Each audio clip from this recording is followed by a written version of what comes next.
Hello, this is Destridgnir, and once again I'm reading from the Thousand Nights and One Night. However, you must know that this giant tome of tales holds many adult themes like alcohol and rape and incest and necrophilia and a whole bunch of other stuff. So, what you hear tonight probably don't exercise in person. And these tales are for amusement, and some of them are allegory, and so on and so forth. And I'm rambling. So, this is the end of my disclaimer, and I hope you enjoy listening as much as I enjoy reading this to you. And when the eighth night had come, she continued, "It is related, O auspicious king, that the young man who was bewitched went on with his story in this fashion. When I slashed the negro across his neck, I severed his windpipe, both the skin and flesh of it, and thought I had killed him, because a high and terrible cry came from him. I rushed away, and my wife, daughter of my uncle, who had been sleeping, rose, took up and sheathed the sword, and, returning to the city, stole into the palace and lay down by me in my bed till morning. Next day I saw that she had cut off her hair and put on mourning garments. This she explained to me by saying, 'Husband, son of my uncle, do not blame me for what I have done. I have just heard that my mother is dead, and that my father has been killed in the holy war, that one of my brothers has been stung to death by a scorpion, the other buried alive by the fall of a huge building. It is only right that I should weep and mourn.' Not wishing to seem as if I had noticed anything untoward, I answered, 'Do you think necessary? I shall not stop you.' So it came about that she stayed shut in with her tears, her insane ecstasy of grief for a whole year.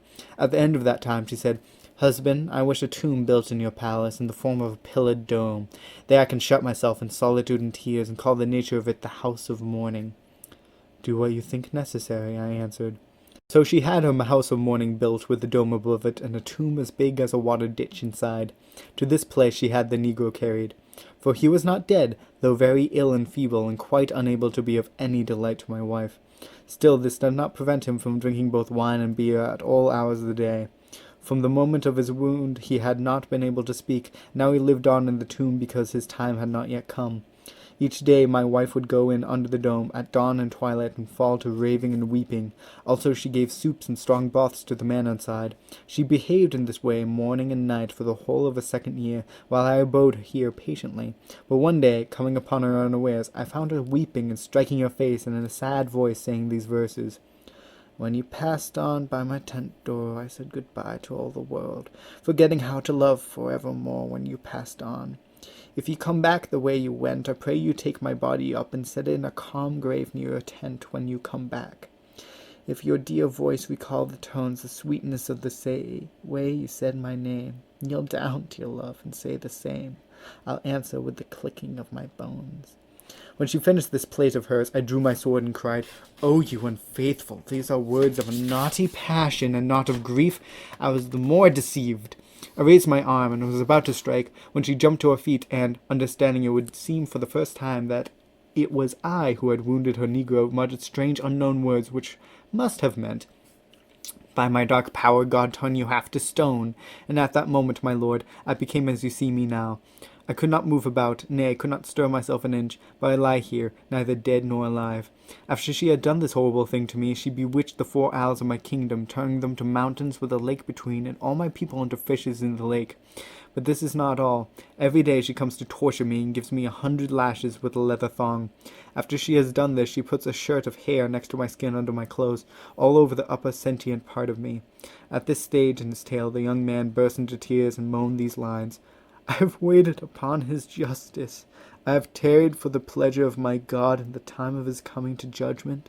Though my afflictions rise about me like trees, I look for the deliverance of the sword of Allah with patient eyes." The king turned to the young man and said, "Your story has added a sorrow to my sorrows. Tell me, where is this woman?" "With the negro in the tomb under the dome," he answered. "Each day she comes to me, beating me as I have said, and I cannot stir an inch to help myself. Then she goes back to her negro, night and morning, with wines and broth." "As Allah lives, my brave young man," exclaimed the king, "now must I do you a service that will be remembered, a benefit that shall pass into the books of history." After talking with the prince till nightfall, the king rose, and, on the striking of the night hour of wizardry, undressed, girt on his sword, and stole towards the negro's tomb. In it he saw lighted candles and hanging lamps, incense and perfumes and all unguents. Without delay he smote the negro with his sword, and, when he was dead, lifted him upon his back and hurled his body to the bottom of a certain well which was in the palace. Then he came back, put on the Negro's clothes, and walked up and down below the dome, waving his great and naked sword. After an hour, the wanton sorceress came into the young prince, her husband, and bearing his body, lashed him cruelly. When he cried out, "Aye, aye, enough, for pity's sake, enough," she answered, "Pity? What pity had you for me and my lover?" After this, she wrapped him in a goat's hair shirt, replacing his outer clothes on top of it, and went to visit her Negro, carrying a cup of wine and a bowl of vegetable soup. Entering under the dome, she wept, saying, "Speak to me, O my master, let me hear your voice." Then in deep grief she intoned these lines: "If you desire these sweet fain limbs of mine to comfort you like wine, turn not aside. But if you lust after my misery, my torment, and not me, be satisfied."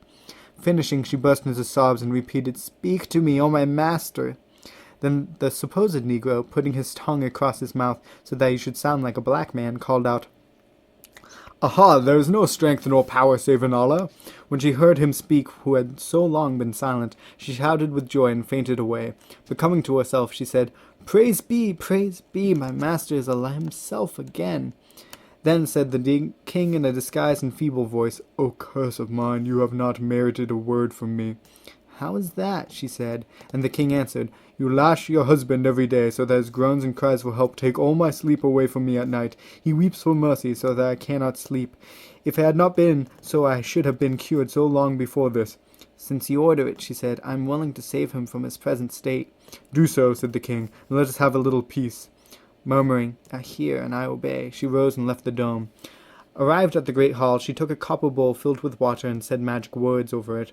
When the water began to boil and bubble as if it had been in a fiery cauldron, she sprinkled the prince with it, saying, "By these words that I have uttered, by the spell that I have muttered, turn to what you were before." At this the young man shivered and rose upright upon his feet, shouting for joy and crying, "There is no other God but Allah, and Muhammad is his prophet, whom Allah bless and keep." "Go!" shrieked his wife in his very face, "and never return, or I shall kill you." The young man slipped away from the palace, and his wife, going back to the dome, called softly, "Rise up, my master, that I may look upon you." In a very feeble voice came this answer, "You have done nothing yet. You have hardly restored 1/20 of my peace, for the main cause of my trouble still remains." "What is the main cause, my darling?" she asked. "The fish in the lake, the people of the city and of the 4 isles," he answered. "At midnight every night they lift their heads out of the lake and pray down curses upon you and me. I cannot get well while this goes on. Deliver them, my dear, and afterwards come back to take me by the hand and help me rise, for surely then I shall be well and whole." Thinking he was the Negro, she answered cheerfully, "Master, your wish is as the law of my head and the object of my eye. Bismillah." Saying this, she rose and ran, and coming to the lake, took up a little water, and... At this point, Shahrazad saw the approach of morning, and discreetly fell silent.